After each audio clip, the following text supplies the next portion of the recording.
গেল কয়েক সপ্তাহ ধরে বাজারে সরবরাহের সংকট ছিল ভোজ্য তেলের। প্রতি লিটারে ৮ টাকা দাম বৃদ্ধির পর শুক্রবার থেকে কিছুটা স্বাভাবিক হতে শুরু করেছে সয়াবিন তেলের সরবরাহ।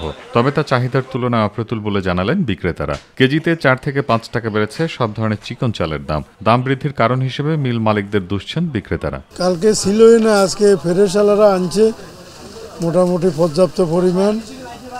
৮৪০ করে নিতেছে তারা, বডি রেট ৮৫২, সব ৫ লিটার, ১ লিটার ২ লিটার নাই। মানে তেল বেশি আইছে, আপনি চালের দাম বাড়তি, বস্তাটা আমরা ১৫০-২০০ টাকা বাড়ছে মিনিকেট। চিকন চালের দাম বাড়লো কেন? চিকন চালের দাম একমাত্র আপনার বলতে পারবো মিলেরা, এছাড়া আমি আর কিছু বলতে পারছি না। স্বস্তির খবর দিচ্ছেন আলু পেঁয়াজ সহ সবজি বিক্রেতারা। ইন্ডিয়ান ৮০-৮৫ চলে, দেশি ৮০-৮৫ চলে। পুরান আলু ৬৫-৭০ মিলায় ব্যস্ত আছি, নতুনটা ৭০-৬৫ বেচা। বাজারে প্যাকেটজাত চিনি কেজি প্রতি ১০ টাকা কমে বিক্রি হচ্ছে ১২৫ টাকায়। তবে ক্রেতাদের অভিযোগ, দাম কমলেও এখনও সবকিছুর দাম বাড়তি রয়েছে। যে পরিমাণ কমার কথা সেই পরিমাণ কমেনি, কিন্তু কিছু কিছু জিনিসের দাম বেশি। আলু কমেনি, পেঁয়াজের দাম বেশি আছে এখনো, চালের দামও বেশি, ডালের দাম বেশি।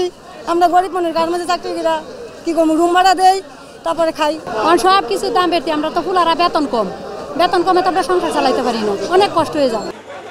অপরিবর্তিত রয়েছে মাছ, মাংস, মুরগি সহ অন্যান্য নিত্য প্রয়োজনীয় পণ্যের দাম। এস এম তানবীর, মাই টিভি, ঢাকা।